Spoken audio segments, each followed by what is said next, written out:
দুর্গাপুরে অমানবিক ঘটনার পর মুখ্যমন্ত্রী বলেছেন মেয়েদের রাতে বাইরে না বেরোনোই উচিত। এই মন্তব্য ঘিরে রাজ্য জুড়ে সমালোচনার ঝড় উঠেছে। অভিনেতা ও বিজেপি নেতা রুদ্রনীল ঘোষ মুখ্যমন্ত্রীর বক্তব্যের প্রতিবাদ জানিয়েছেন। রুদ্রনীলের দাবি, প্রশাসন নিরাপত্তা দিতে না পারলে তার দায় মেয়েদের নয় প্রশাসনের। এই নিয়ে রুদ্রনীল ঘোষের প্রতিক্রিয়া এখন RDV নিউজে। কলেজ থেকে মেয়েটি বেরিয়েছিল খাবার খেতে তার বন্ধুর সঙ্গে 8টার সময়। যে প্রশাসন নিরাপত্তা দিতে পারে না, দায় ছেড়ে দেয়, যে মুখ্যমন্ত্রী মিথ্যে কথা বলেন বারবার, তার বিরুদ্ধে প্রতিবাদ চতুর্দিকে করছে ভারতীয় জনতা পার্টির কার্যকর্তারা। ঠিক তেমনই আমরা শান্তিপূর্ণ প্রতিবাদ করছিলাম ভবানীপুর চত্বরে, ভবানীপুর অঞ্চলে। এবং তাই মমতা বন্দ্যোপাধ্যায়ের দলদাস পুলিশের খুব গায়ে লেগেছে যে তার মালকিন, যিনি ক্রিমিনালদের পক্ষেই বারবার জানান দিয়েছেন, তার বিরুদ্ধে, তার মিথ্যাচারের বিরুদ্ধে কোনো কথা বলা যাবে না। তিনি এর আগেও আর্জি করেন যে পরিকল্পিত ষড়যন্ত্রে আমাদের অভয় বা তিলোত্তমা বোন মারা গিয়েছিল, সেই সময়তেও তিনি বলেছিলেন যে মহিলাদের রাত্রিবেলা কাজে বেরোতে হবে না। নিশ্চয়ই সবার মনে আছে। অর্থাৎ এই রাজ্যে যে নারী নিরাপত্তা নেই, মানুষের গণতান্ত্রিক অধিকার নেই, তা কার্যত মুখ্যমন্ত্রী স্পষ্ট করে দিয়েছেন এবং নিজের অপদার্থতা প্রমাণ করেছেন। এই অপদার্থ মুখ্যমন্ত্রীর পদত্যাগ বারবার সবাই চাচ্ছেন। আপনারা দেখেছেন যে দুর্গাপুজোর আগে 11 জনের মৃত্যু জানবার পরও তিনি নাচ করেছেন ডান্ডিয়া। এবং উত্তরবঙ্গের বিপাকে পড়ে যে দুর্যোগ ঘটেছে, সেখানে 26 জন মারা যাবার খবর জানবার পরেও মুখ্যমন্ত্রী তিনি কার্নিভালে নৃত্য করেছেন। একই মৃত্যু নৃত্য, এটা কোথায় হতে পারে? নাচ খারাপ নয়, কিন্তু আমার পরিবার, আমার পরিজন, আমার আত্মীয়রা যদি মারা যায় তখন আমি নাচবো?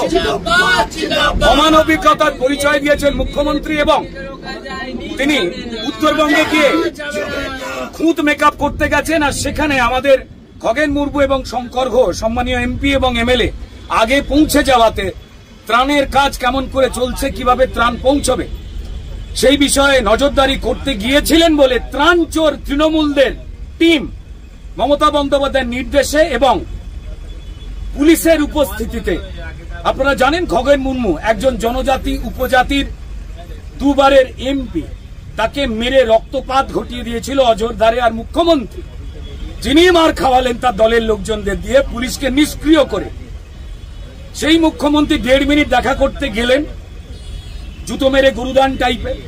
দেখা করতে গিয়ে মিথ্যে কথা বললেন যে ওনার সুগারের প্রবলেম আছে। তো এই হেন একজন মিথ্যাচারী মুখ্যমন্ত্রী, যিনি মানুষের পক্ষে নয়, আর্তদের পক্ষে নয়, নিপীড়িতদের পক্ষে নয়, এমনকি একজন নারী হয়ে নারীদেরও পক্ষে নয়, তার বিভিন্ন রকম কথাবার্তা যেগুলো অমানবিক, অযৌক্তিক এবং সম্পূর্ণ মিথ্যাচার। মায়েদের, মেয়েদের ছোট করে যে রাত্রিবেলা বাড়ি থেকে বেরোবেন না, আমি জানি না একজন মহিলা মুখ্যমন্ত্রী হয়ে তিনি কথা কি করে বলেন। তার মানে তিনি বিফল, তিনি প্রমাণ করেছেন। যদি তাই হয় তো তাহলে পুলিশ মন্ত্রিত্ব বা মুখ্যমন্ত্রিত্ব ছেড়ে দিয়ে যেভাবে নাচে ওনার আগ্রহ প্রকাশ করেছেন, নৃত্যশিল্পে মন দিন।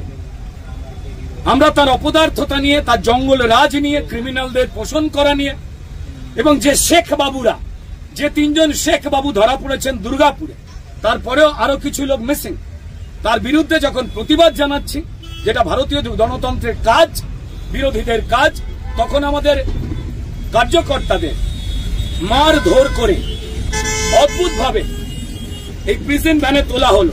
এই রাজ্যের চোরকে মমতা বন্দ্যোপাধ্যায় জেলে পড়েন না, কারণ তারা তাদের ভোট চুরিতে সাহায্য করে। সামনে SIR, মৃতদেহ ভোট, ভুয়ো ভোট কাটা যাবে, এটা জানতে পেরে তিনি পায় মস্তিষ্কের নিয়ন্ত্রণ রাখতে পারছেন না। ফলত ভারতীয় জনতা পার্টির কার্যকর্তাদের মারছেন, ধরছেন, জেলে পুরছেন, কারণ জেলেতে তিনি ক্রিমিনালদের পুড়তে ভালোবাসেন না।